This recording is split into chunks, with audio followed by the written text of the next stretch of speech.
Good morning बच्चों। आज की वीडियो में हम बात करने वाले हैं न्यूमेरिकल्स के बारे में, जो कि चैप्टर 1 के फर्दर है। ठीक है, यानी कि जो हमने पहली 3 वीडियोस करी हैं जिसमें हमने क्वेश्चंस को समझे थे, आज हम उसके आगे समझने की कोशिश करेंगे कि और किस टाइप के क्वेश्चंस इसके अंदर पूछे जाते हैं। ठीक है, तो चलिए शुरू करते हैं अपनी वीडियो को और इसमें देखते हैं कि क्वेश्चंस कौन कौन से हैं। तो सबसे पहले क्वेश्चन की बात करते हैं। तो मैं यहाँ सॉल्यूशन लिख देता हूँ। पहला क्वेश्चन में क्या कह रहा है, एक सॉल्यूशन है ग्लूकोज का। एक सॉल्यूशन बना लेते हैं बेटे हम ग्लूकोज का, जिसका मोलर मास दे रखा है यहाँ पे। Molar mass of glucose 180 degree, sorry gram per mole, my mistake, degree बोल गया मैं उसे। इन वाटर, यानी कि हमारा जो सॉल्वेंट है वो है हमारा water. Has a boiling point T, solution दे रखा है हमारा बॉइलिंग के लिए। क्या कर रहे हैं हम, बॉइलिंग। ठीक है, टी सॉल्यूशन कितना दे रखा है, 100.20 डिग्री सेल्सियस। तो टी सॉल्वेंट क्या होगा हमारा, टी सॉल्वेंट बेटे हमारा होगा 100 डिग्री सेल्सियस, क्योंकि पानी 100 डिग्री सेल्सियस पे उबलता है। तो यहां से मैं डेल्टा टी भी कैलकुलेट कर सकता हूँ, वो होगा हमारा T solution minus T of solvent, that is equals to कितना हो जाएगा बेटे ये, 100.20 minus 100, that will be equals to 0.20 degree. Delta T B आ गया हमारा। अब डेल्टा टी बी बराबर बेटे किसके होता है हमारा, के बी इंटू में मोलैलिटी के। ये फॉर्मूला कहीं ना कहीं यूज होगा। के बी की वैल्यू दे रखी है बेटे हमें यहाँ पर, हमें इसमें के बी की वैल्यू गिवन है 0.512। ठीक है, तो यहाँ पे मैं रख सकता हूँ 0.512। डेल्टा टी भी है 0.2। नाउ आगे चलते हैं बेटे, मोलैलिटी की बात करते हैं। तो हमें ना तो यहाँ पे इसका वेट पता, ठीक, क्या बोलते हैं सॉल्यूट का, ना हमें सॉल्वेंट का वेट पता। तो हम कहते हैं कि मोलैलिटी सेम होगी, या मोलैलिटी निकालने को कहा होगा। आगे बढ़ते हैं, देखते हैं बेटे क्या कर सकते हैं। Calculate the freezing point. अच्छा, ये बॉइलिंग पे बात हो रही है, इसी सॉल्यूशन की बात कर रहा है वो, कि एक सॉल्यूशन हमारे पास ये है, इसके अंदर क्या है, सेम सॉल्यूशन है, यानी कि x पड़ा होगा इसके अंदर, वाटर पड़ा होगा इसके अंदर, मॉलिक्यूलर मास इसका पड़ा होगा 180। तो बेटे एक बात तो मुझे कंफर्म हो गई कि ये जो सॉल्यूशन है, सॉल्यूशन और ये जो सॉल्यूशन है, बोथ आर सेम। तो मैं लिख देता हूँ बोथ सॉल्यूशंस आर सेम।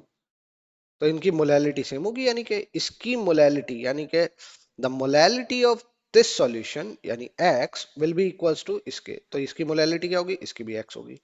तो ये दोनों x यानी सेम है, सेम मोलैलिटी है। ठीक है, आगे क्या कहता है बेटे, कहता है कैलकुलेट द फ्रीजिंग पॉइंट निकालो।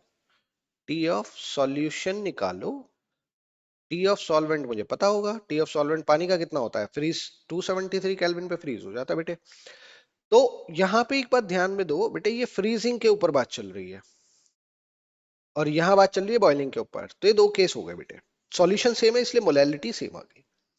नाउ डेल्टा टी एफ बराबर क्या होता है, T of solvent minus T of solution, that is equals to, solvent की वैल्यू है बेटे हमारे पास 273 और सॉल्यूशन मुझे निकालना है, तो मैं इसे x मान लेता हूँ।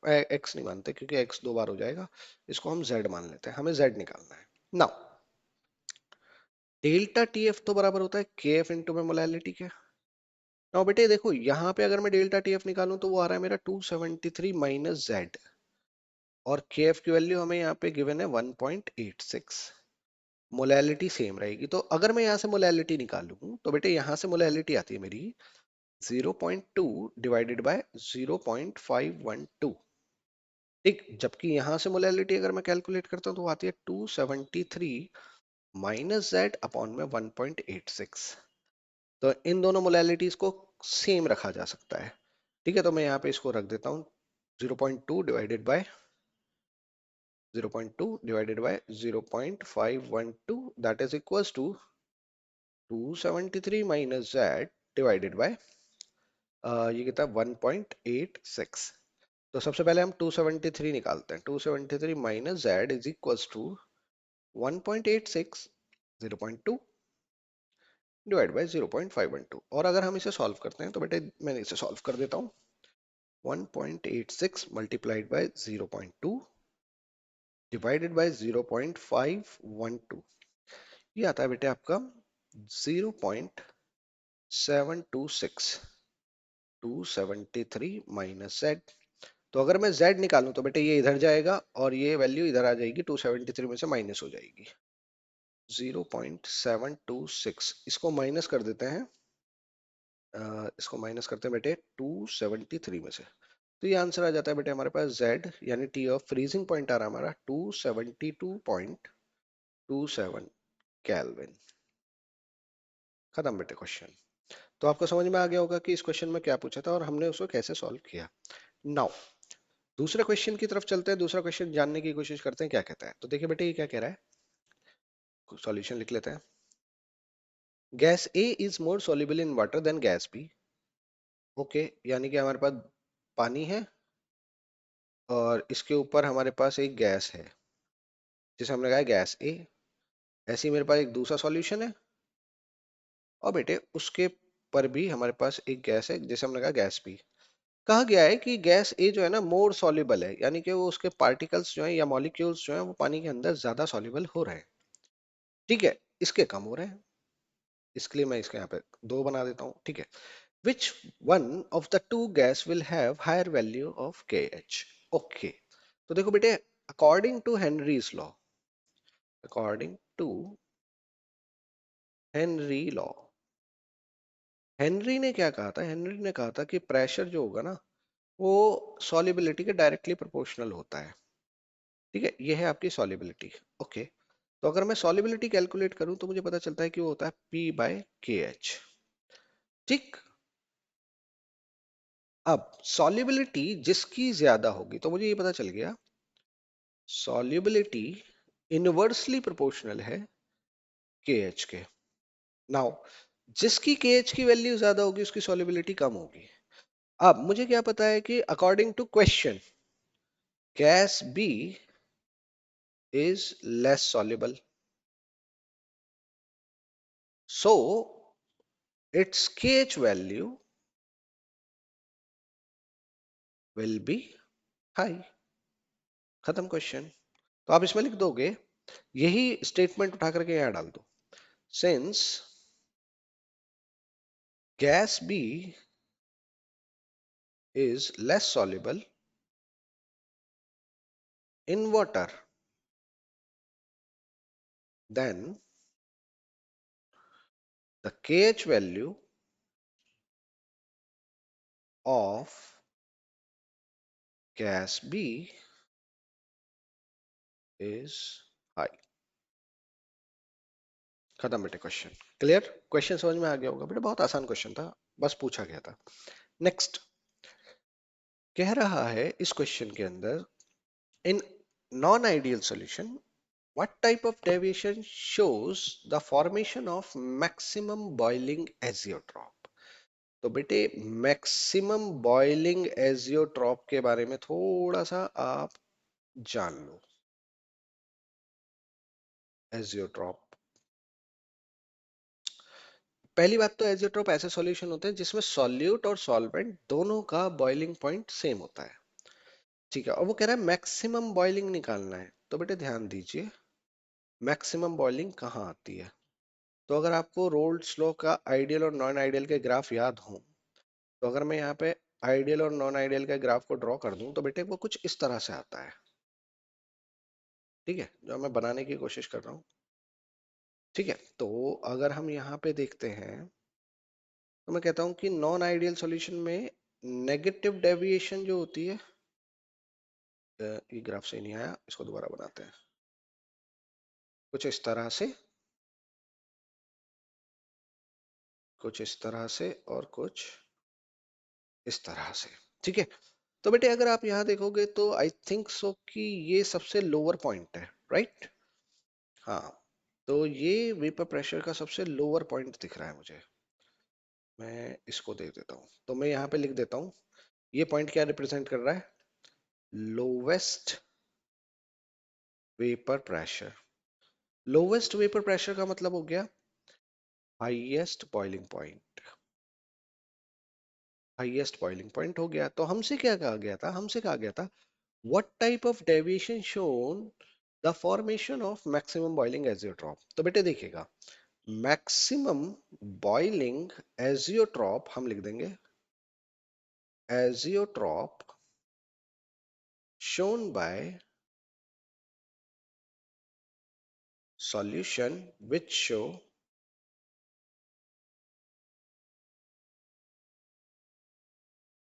नेगेटिव डेविएशन, नेगेटिव डेविएशन, खत्म बेटे आंसर इसका। तो जो हमसे पूछा गया था क्वेश्चन वो हमने जवाब दे दिया। हमसे कहा गया था कि नॉन आइडियल सॉल्यूशन बताओ कौन सी डेविएशन शो करेगा जिसमें मैक्सिमम बॉइलिंग एजियोट्रॉप बने। तो बेटे जिसका वेपर प्रेशर सबसे कम आएगा उसका बॉइलिंग पॉइंट सबसे ज्यादा होगा, इसीलिए हमने नेगेटिव डेविएशन को रिप्रेजेंट किया कि नेगेटिव डेविएशन जो होगा वो शो कर देगा हमारा मैक्सिमम बॉइलिंग एजियोट्रॉप को। ओके, नेक्स्ट क्वेश्चन की तरफ आते हैं बेटे। क्या कह रहा है, कैलकुलेट, तो सबसे पहले हम सॉल्यूशन लिख देंगे यहाँ पे। कह रहा है calculate the boiling point of solution, T of solution find out करना है बॉइलिंग के सिचुएशन में। व्हेन 4 ग्राम, डब्ल्यू बी कितना दे रखा है, वेट ऑफ सॉल्यूट 4 ग्राम, जिसका मोलर मास हमें गिवन है 120 ग्राम पर मोल। ठीक है बेटा, was dissolved in 100 gram of water, wait of solvent कितना दे रखा है बेटा, 100 ग्राम दिया हुआ है। और उसने कहा है कि MgSO4 कंप्लीट आयोनाइजेशन शो कर रहा है, यानी कि MgSO4 जो है वो 100% टूट रहा है किसमें, Mg2 प्लस में और 2SO4 2 माइनस में। यानी कि यहाँ से कितने आयंस आ रहे हैं, तो आप कह रहे हो आई की वैल्यू यहाँ पे 3 आ रही है क्योंकि 3 आयंस फॉर्म हो रहे हैं। राइट नाउ हमें निकालना है टी सॉल्यूशन। तो बेटे ये पानी में डाला होगा जरूर, हाँ पानी में डाला हुआ है। तो हमारा सॉल्वेंट क्या है बेटे, यहाँ पे सॉल्वेंट हमारे पास है यहाँ पे जिसका बॉइलिंग पॉइंट होगा 373। इसको दोबारा से लिख लेते हैं, 373 केल्विन इतने पे, यानी 100 डिग्री सेल्सियस पे बॉईल होगा तो 273 केल्विन पे बॉईल हो रहा है। ओके, नाउ केबी की वैल्यू कितनी गिवन होगी बेटे हमारे पास, 0.512 केल्विन किलोग्राम पर मोल गिवन है। नाउ उठाओ फॉर्मूला, डेल्टा टीबी बराबर होता है के बी इंटू में मोलैलिटी, और मोलैलिटी को हम कैसे लिख सकते हैं, W B by M B into में 1000 बाय वेट ऑफ सॉल्वेंट। अब क्योंकि कंप्लीट आयनाइजेशन कर रहे हैं तो आई का फैक्टर आपको ऐड करना पड़ेगा। ठीक है, ये बात ध्यान में रखनी है बेटे, जब वो आयनाइजेशन या डिसोसिएशन या एसोसिएशन की कभी भी बात करेगा आपको आई का फैक्टर ऐड करना होगा फॉर्मूले में। नाउ डेल्टा टीबी क्या होता है, T solution minus T of solvent, that is equals to kb wb by mb 1000 by weight of solvent into में i। वैल्यू पुट कर देते हैं बेटे, टी सॉल्यूशन निकालना है, x मान लिया, टी सॉल्वेंट कितना हो गया बेटे हमारे पास 373, kb की वैल्यू हो गई हमारे पास 0.512, वेट ऑफ सॉल्यूट कितना गिवन है बेटे 4 gram, weight of solve molecular mass कितना गिवन है बेटे 120,000, और वेट ऑफ सॉल्वेंट है आपका 100, आई की वैल्यू 3। तो बेटे इसको सॉल्व करते हैं, तो देखो बेटे 3 जीरो से तो 3 जीरो पूरी खत्म हो गई, 4 तिया 12, 3 आ गया बेटे ये, और 3 से हमने इसे को काट दिया, 3 आ गया, क्लियर। तो बेटे हमारे पास x की वैल्यू क्या आ गई, तो हम कहेंगे 373.512, मैंने डायरेक्ट कैलकुलेट कर दिया क्योंकि इधर जाएगा प्लस हो जाएगा तो हमारे पास इतना टेम्परेचर कैलकुलेट होके आ जाएगा कि ये हमारे पास टेम्परेचर रहेगा, क्लियर। तो उसने हमसे पूछा था बॉइलिंग पॉइंट ऑफ सॉल्यूशन, तो हमने x माना है सॉल्यूशन को, तो x हमने कैलकुलेट कर लिया। ये बहुत आसान सा क्वेश्चन था। नाउ नेक्स्ट क्वेश्चन की तरफ चलते हैं। नेक्स्ट क्वेश्चन क्या कहता है, calculate the freezing point of solution. Solution लिख दिया, फ्रीजिंग पॉइंट निकालना है, टी सॉल्यूशन आपको निकालना है व्हेन 1.9 ग्राम, यानी कि डब्ल्यू बी आपको गिवन है 1.9 ग्राम, MgCl2 यानी मोलर मास ऑफ आपको सॉल्यूट गिवन है 95 ग्राम पर मोल। ठीक है, dissolve in water, wait of solvent कितना दे रखा बेटे 50 ग्राम।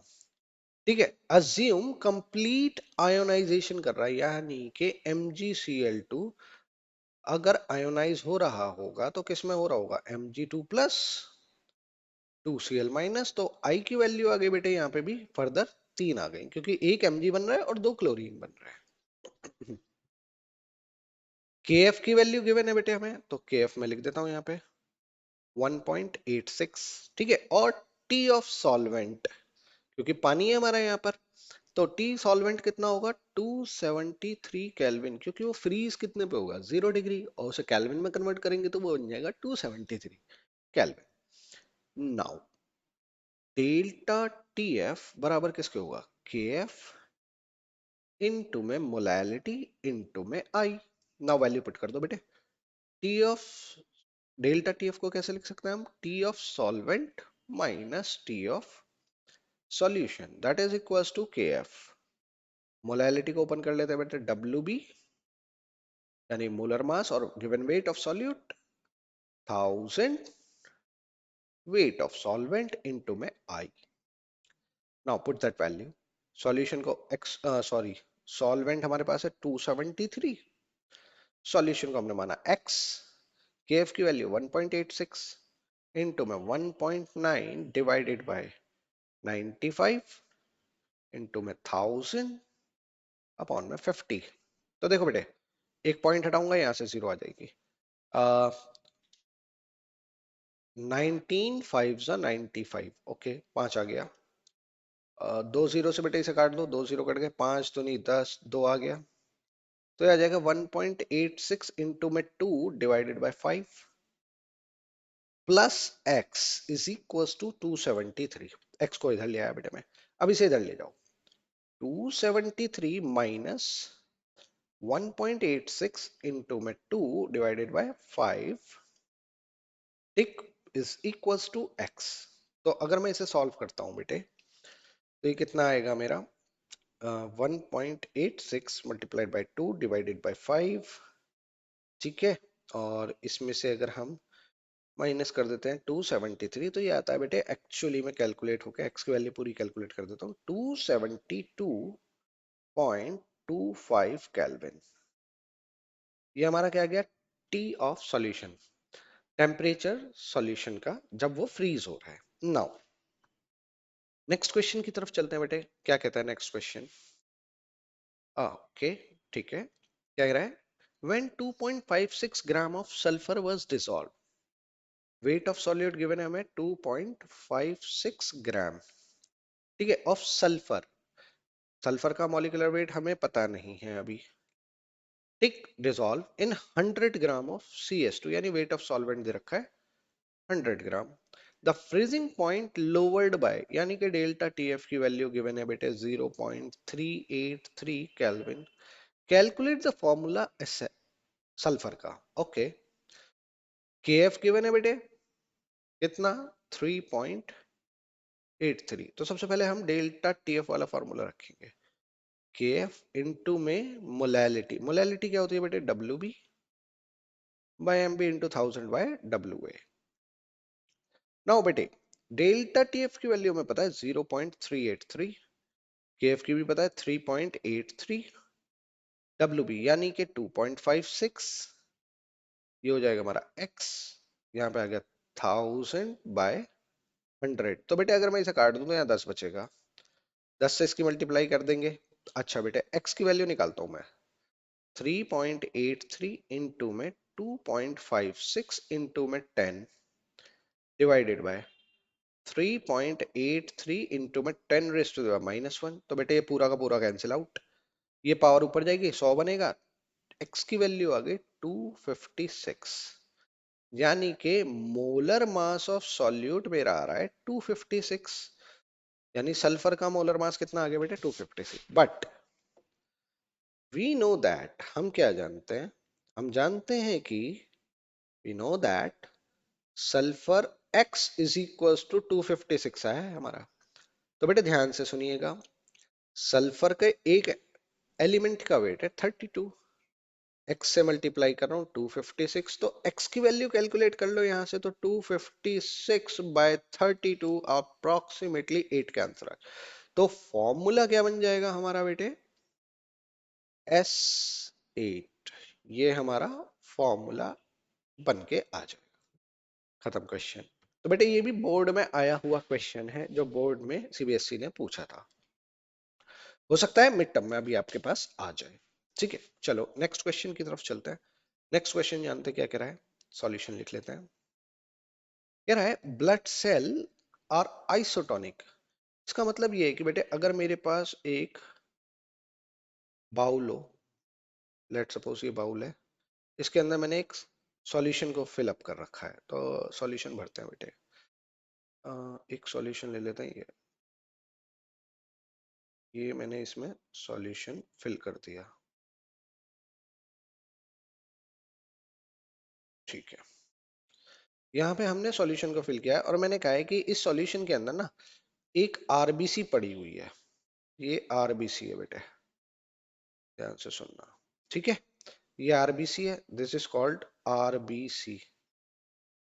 ठीक है बेटे, और ये जो है बेटे ये आपका क्या है, 0.9% सॉल्यूशन ऑफ सोडियम क्लोराइड यानी NaCl का है। तो बेटे इसमें एक चीज को समझो कि उसने कहा है ये सॉल्यूशन ना एक दूसरे के क्या है, आइसोटोनिक है। ये आइसोटोनिक, इसका मतलब 0.9% जो कॉन्सेंट्रेशन होगी वो किसकी है, आरबीसी की भी होगी।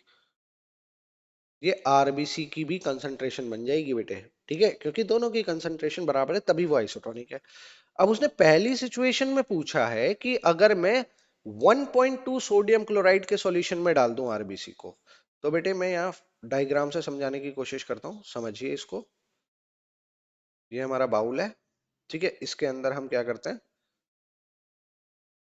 सॉल्यूशन को फिल कर देते हैं। ये मैंने इसके अंदर सॉल्यूशन को फिल कर दिया है। ठीक है बेटे, अब ये सॉल्यूशन फिल तो हो गया। अब इसके अंदर जो हमारे पास आरबीसी है, पहली बात तो ये समझ लीजिए बेटे कि ये जो है इस सॉल्यूशन की कॉन्सेंट्रेशन है 1.2%। ठीक है, जबकि आरबीसी जो होगी इसके अंदर वो होगी, उसकी कॉन्सेंट्रेशन है बेटे 0.9%। तो आपको पता चला कि जो सॉल्यूशन है उसकी कॉन्सेंट्रेशन हाई है, तो ये हाई कॉन्सेंट्रेशन का हो गया सॉल्यूशन। और आरबीसी जो हो गई वो आपकी लो कंसंट्रेशन की हो गई। ठीक है, अगर लो कंसंट्रेशन की हो गई और कंसंट्रेशन बाहर वाले सॉल्यूशन की हाई हो गई, तो क्या होगा कि आरबीसी में जो लिक्विड भरा हुआ है, ये आरबीसी है, इसके अंदर जो लिक्विड है H2O, वो सारा बाहर की तरफ आ जाएगा और जो आपकी सेल होगी ना वो एकदम से सिकुड़ जाएगी यानी श्रिंक हो जाएगी, आरबीसी श्रिंक हो गई। ठीक है, तो आप क्या लिख दोगे कि in presence of 1.2% solution of NaCl, RBC will shrink, वो श्रिंक हो जाएगी।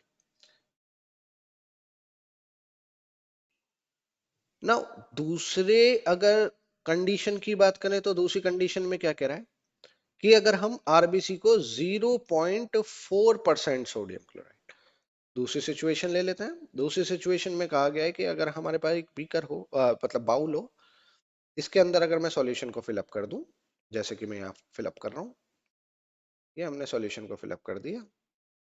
अब उसने कहा है कि ये जो सॉल्यूशन है ना बेटे, ये है 0.4% सॉल्यूशन ऑफ NaCl, जबकि इसके अंदर एक सेल पड़ी हुई है जिसकी अपनी कॉन्सेंट्रेशन कितनी है, 0.9%। नाउ अगर हम यहां पे नोटिस करेंगे तो हमें क्या पता चलेगा, तो हमें पता चलेगा कि जो हमारी आरबीसी है उसके अंदर वाटर है और इसकी कंसंट्रेशन 0.9% है, जबकि बाहर का सराउंडिंग जो है वो कैसा है आपका 0.4% का। तो क्या होगा कि ये कॉन्सेंट्रेशन लोअर है और ये कॉन्सेंट्रेशन हाई है, तो पानी जितना भी होगा इस सेल के अंदर इंसर्ट यानी कि इसके अंदर पेनिट्रेट होने लगेगा, यानी कि ओस्मोसिस स्टार्ट हो जाएगी। 0.4% NaCl सॉल्यूशन जो है वो सेल के अंदर जाना शुरू कर देगा और सेल हो जाएगी आपकी स्वेल। ये आरबीसी जो होगी ये स्वेल हो जाएगी।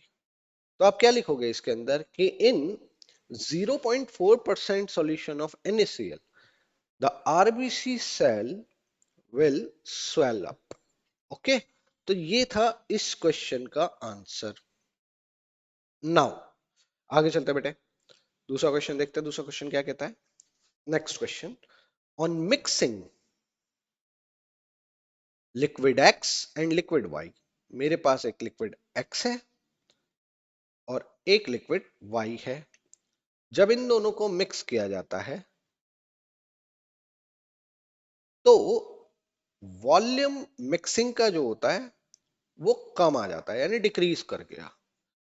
तो what type of deviation from Raoult's law is shown by the resulting solution. वो ये पूछना चाह रहा है कि कौन सी डेविएशन इस सॉल्यूशन ने शो की। तो आप बताओगे since delta V mixing less than zero है, so the solution show negative deviation. कौन सी डेविएशन शो कर देगा ये? Negative deviation. अच्छा, फिर वो पूछ रहा है कि क्या चेंज आएगा टेम्परेचर में जब एक्स और वाई को मिलाया जाए। तो बेटे ध्यान से सुनिए, हमने पढ़ा था delta H mixing negative deviation में लेस देन जीरो होती है, ये बात हमने पढ़ी थी। अब इसमें अगर हम नोटिस करें तो delta H mixing less than zero है, इसका मतलब डेल्टा एच मिक्सिंग नेगेटिव है क्योंकि लेस देन जीरो है। और नेगेटिव का मतलब होता है बेटे रिएक्शन जो होगी वो एक्सोथर्मिक है। एक्सोथर्मिक एनर्जी रिलीज हो रही है, नेगेटिव का मतलब। सो हम क्या लिखेंगे? Since delta H mixing is negative, so the reaction becomes exothermic. So temperature of solution increases, बढ़ जाएगा क्योंकि सॉल्यूशन जो है वो गर्म हो जाएगा। ठीक है, खत्म क्वेश्चन। ये क्वेश्चन पेपर में आते हैं, इस टाइप के क्वेश्चंस को आपको सॉल्व करना है। नेक्स्ट क्वेश्चन की बात करते हैं बेटे। What happens when we place the blood cell in water. क्या है वाटर? हाइपोटोनिक बोल दिया। तो बेटे सिंपल सी बात है, ये हमारे पास एक बाउल है, इस बाउल के अंदर हमने एक क्या डाली है, ले लेते हैं बेटे, एक बना लेते हैं। इसमें पहले मैं इसमें पानी भर देता हूँ, ये भर दिया मैंने इसके अंदर पानी, ये आ गया पानी हमारा बेटा इसके अंदर। ठीक है, ओके, ये पानी आ गया। इसमें हमसे मैं क्या करता हूँ, एक सेल डाल देता हूँ, ये मेरी एक सेल है। ठीक है, उसने कहा है जो हमारा सॉल्यूशन है ना वो हाइपोटोनिक है। पानी कैसा है बेटा हमारा? हाइपोटोनिक। जबकि सेल जो होगी वो हमारी कैसी हो जाएगी? हाइपरटोनिक, क्योंकि उसके कंपैरेटिवली निकाल रहे हैं ना। तो हाइपोटोनिक में क्या होगा बेटे कि हाइपोटोनिक सॉल्यूशन लोअर कंसंट्रेशन को रिप्रेजेंट करेगा, लो कंसंट्रेशन, और हाइपरटोनिक हाई कंसंट्रेशन को शो करेगा। तो ये पानी क्या करेगा? इस आरबीसी के अंदर जाना शुरू कर देगा और आरबीसी क्या होगी? स्वेल हो जाएगी। तो हम इसमें आंसर क्या लिखेंगे? Since solution is hypertonic, sorry hypotonic, hypotonic, so osmosis will start and और क्या होगा बेटे? आरबीसी विल स्वेल अप, वो पानी एब्जॉर्ब करके फूल जाएगी। खत्म क्वेश्चन। नेक्स्ट क्वेश्चन पे आते हैं बेटे। नेक्स्ट क्वेश्चन देखते हैं क्या पूछ रहा है नेक्स्ट क्वेश्चन में। 3.9 ग्राम ऑफ बेंजोइक एसिड। तो बेटे सॉल्यूशन लिख लो यहाँ पे। वेट ऑफ सॉल्यूट गिवन है हमें 3.9 gram. Benzoic acid was dissolved in, अच्छा मोलर मास गिवन है बेंजोइक का, हाँ गिवन है 122 gram per mole. Okay, weight of solvent कितना है? 49 gram benzene. Show a depression in freezing point of 1.62, यानी कि फ्रीजिंग पॉइंट का डिप्रेशन शो कर रहा है वो इतने केल्विन का, यानी डेल्टा टीएफ की वैल्यू गिवन है। Calculate the van't Hoff factor i निकालो and predict the nature of solid, कि वो एसोसिएट हो रहा है या डिसोसिएट। तो पहले पहली बात तो यहीं पे समझ लो बेटे, आई की वैल्यू अगर लेस देन 1 आई तो होगा एसोसिएशन, एसोसिएट, और अगर आई की वैल्यू ग्रेटर देन 1 आई तो होगा बेटे डिसोसिएशन। ये नेचर पता चल जाएगा। और आई की वैल्यू अगर 1 आएगी तो कुछ नहीं होगा। ठीक है बेटे, अब आ जाओ वैल्यूज पर। तो डेल्टा टी एफ बराबर किसका होता है बेटे? के एफ इनटू में मोलैलिटी। अब क्योंकि वेंट ऑफ फैक्टर की बात कर रहा है तो आई मल्टीप्लाई आपको करना पड़ेगा।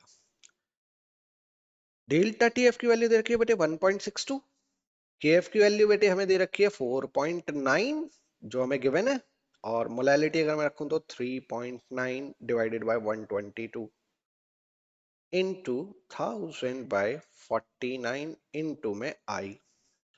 तो बेटे अगर मैं आई की वैल्यू निकालूं तो ये आ जाएगा 1.62 122 49 डिवाइड बाय 4.9 3.9 इनटू में 1000। अब बेटे इसको सॉल्व कर लेते हैं हम, मैं कैलकुलेटर यूज कर लेता हूँ। 1.62 की मल्टीप्लाई कर लेते हैं 122 से, मल्टीप्लाई कर लेते हैं 49 से, डिवाइड कर लो बेटे 1000 से, डिवाइड कर लो बेटे 3.9 से, और डिवाइड कर लो बेटे 4.9 से। तो ये आती है बेटे आपकी वैल्यू निकल के 0.509। ये आपकी ऑलमोस्ट इतनी वैल्यू आ जाती है। ठीक है, तो इससे मुझे क्या पता चला, since i is less than 1, क्योंकि वो एक से छोटी है, so solute solute is association in solution, वो एसोसिएट हो जाएगा सॉल्यूशन के अंदर। ओके बेटे, तो ये क्वेश्चन पूछा था, हमने बता दिया इसका आंसर। नाउ नेक्स्ट क्वेश्चन की तरफ चलते हैं बेटे। क्या कह रहा है, एक सॉल्यूशन है जिसमें 15 ग्राम यूरिया गिवन है, डब्ल्यू बी कितना दे रखा है, यानी कि हमें 15 ग्राम, जिसका मोलर मास गिवन है बेटे हमारे पास 60 ग्राम पर मोल। क्लियर, पर लीटर बोला है तो वॉल्यूम हो जाएगा बेटे 1 लीटर।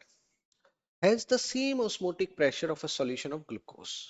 अच्छा, इसका कुछ ऑस्मोटिक प्रेशर आ रहा है, लेट सपोज मैं कह रहा हूं इसका प्रेशर आ रहा है पी।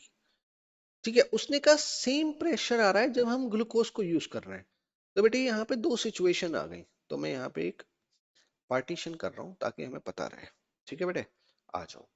दूसरी सिचुएशन में क्या कह रहा है कि आइसोटोनिक हो जाता है वो, अगर सॉल्यूशन ऑफ ग्लूकोज है, ग्लूकोज के बारे में दिया नहीं है कुछ ज्यादा, डब्ल्यू भी बताया नहीं, एक्स मान लिया मैंने, मोलर मास गिवन है मुझे 180 इन वाटर, यानी वॉल्यूम सेम रहेगा, आइसोटोनिक है ना तो वॉल्यूम सेम रहेगा 1 लीटर में।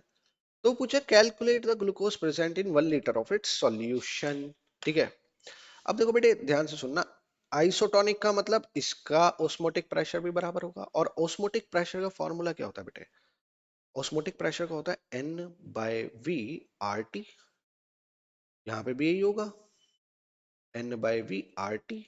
लेकिन बेटे सिचुएशन देखना, अब इसको थोड़ा सा और सिंप्लीफाई कर लेते हैं, तो ये हो जाएगा W B by M B R T by V, और ये भी यही हो जाएगा पाई बराबर W B by M B into में आर टी बाय वी।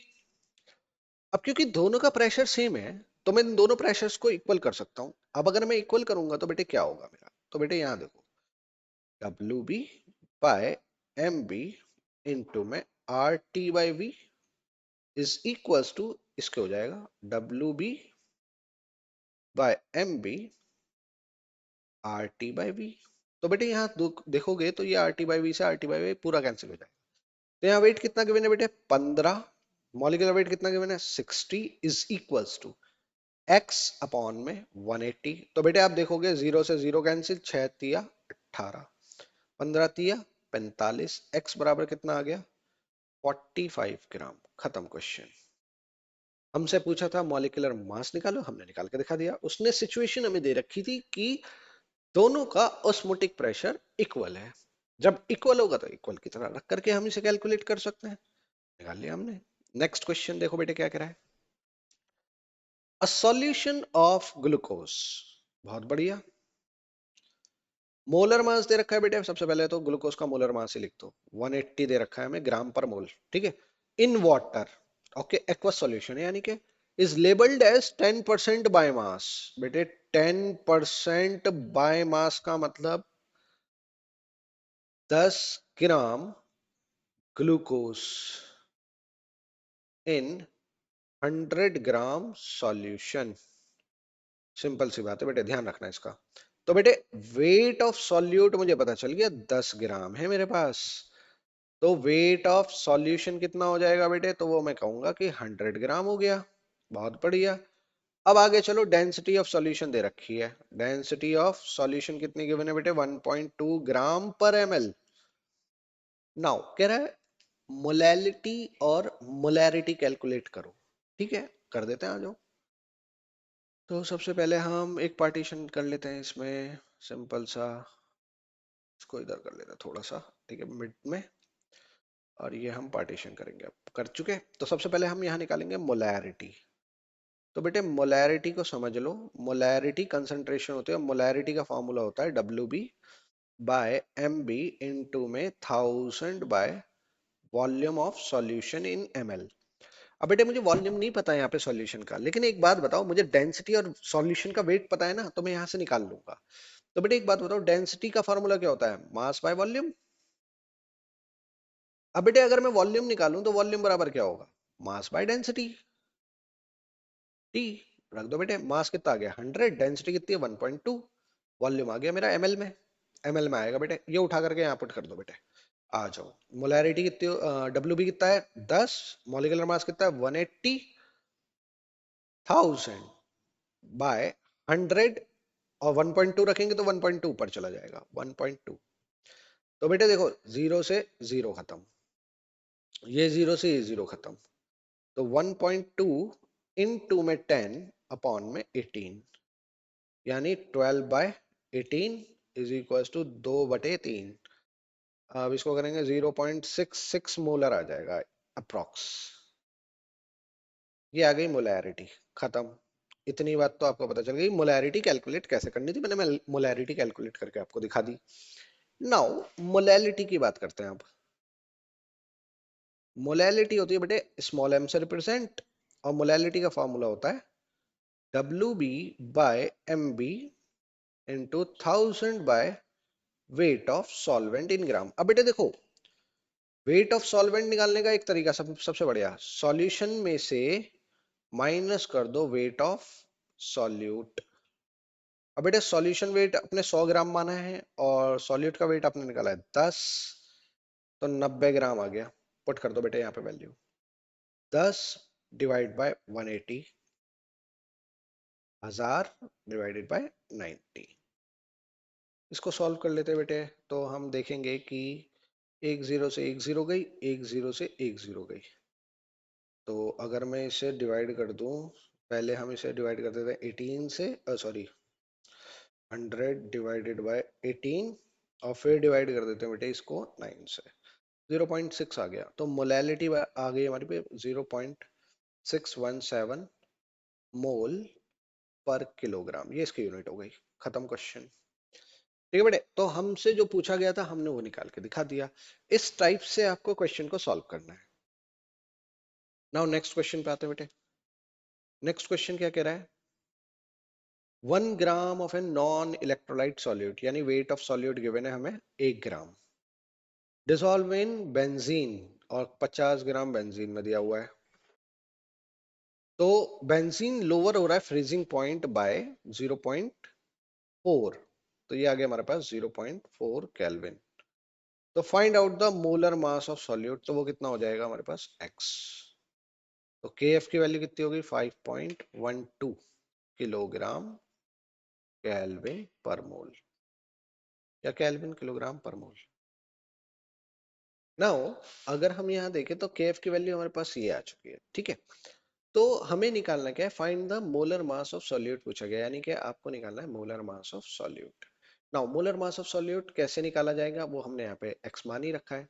तो क्योंकि ये डेल्टा फ्रीजिंग का पॉइंट है, तो डेल्टा टी एफ हमें पता है। Delta T F is equal to क्या होता है हमारा बेटे, के एफ इंटू में molality. Now put that value, delta T F कितना हो जाएगा हमारे पास 0.4, के एफ की वैल्यू कितनी हो जाएगी बेटे हमारे पास 5.12, 5.12, और मोलैलिटी हो जाएगी हमारे पास 1 डिवाइडेड बाय एक्स 1000/50। जीरो काट लेते हैं, 20 आ जाएगा बेटे, ठीक है। तो x की वैल्यू क्या आ जाएगी हमारे पास 5.12 इंटू में 20, डिवाइड बाय 0.4। तो इसको मैं सॉल्व कर देता हूँ, कितना बनता है ये बेटे 5.12 मल्टीप्लाई कर दें अगर हम 20 से, डिवाइड कर दें 0.4 से, तो ये वैल्यू आती है बेटे, एक्स की वैल्यू निकल के हमारे पास आती है 256 ग्राम पर मोल। तो हमारा जो मॉलिक्यूलर वेट है जो हमारा सॉल्यूट का, वो आ रहा है हमारा 256। तो आई थिंक बच्चों ये आपको समझ में आ गया होगा कि ये क्वेश्चन हमें कैसे करना था। नाउ नेक्स्ट क्वेश्चन की बात करते हैं। नेक्स्ट क्वेश्चन क्या कहता है? नेक्स्ट क्वेश्चन कहता है बेटा हमारा 18 ग्राम ग्लूकोज, यानी कि वेट ऑफ सॉल्यूट हमें दे रखा है 18 ग्राम।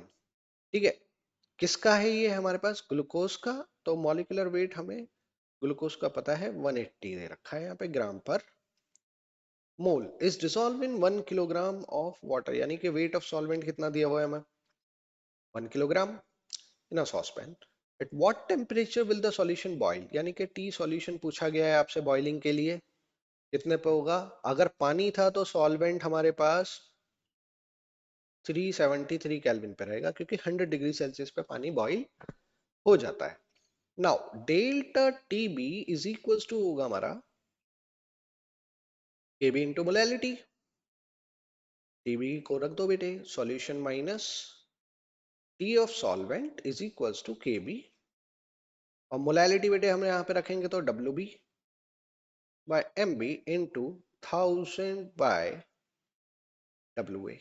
नाउ टी सॉल्यूशन हमें निकालना है, टी सॉल्वेंट हमें पता है, के बी की वैल्यू होगी बेटे, क्योंकि पानी है तो 0.512, अगर ना याद हो तो बेटे याद कर लो।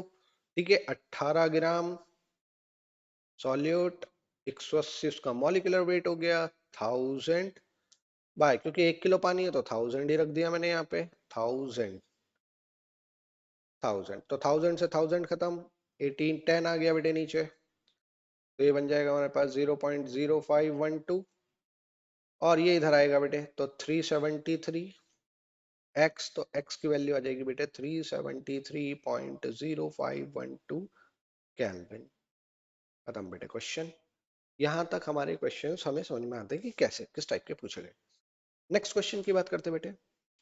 नेक्स्ट क्वेश्चन में क्या कह रहा है? Determine the osmotic pressure. क्या फाइंड आउट करना है आपको? ओस्मोटिक प्रेशर निकालो।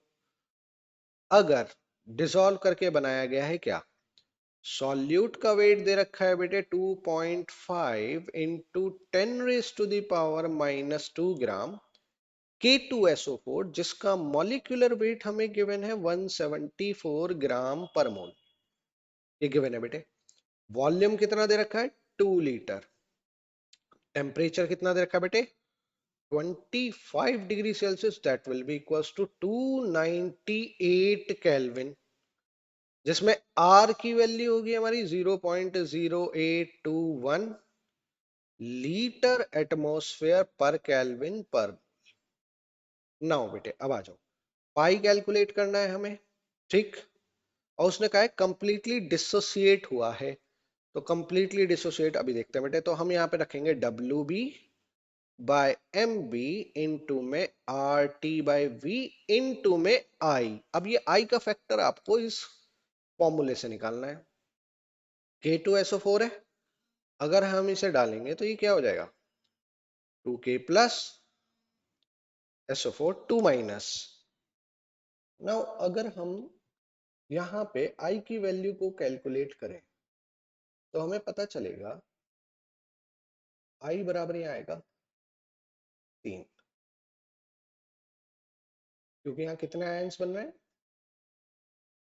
3 आयंस। ओके, पुट कर दो वैल्यू 2.5 10 की पावर -2 174, आर की वैल्यू 0.0821, टेम्परेचर हो जाएगा बेटे 298, I3, और वॉल्यूम बेटे हमें कितना देखा है?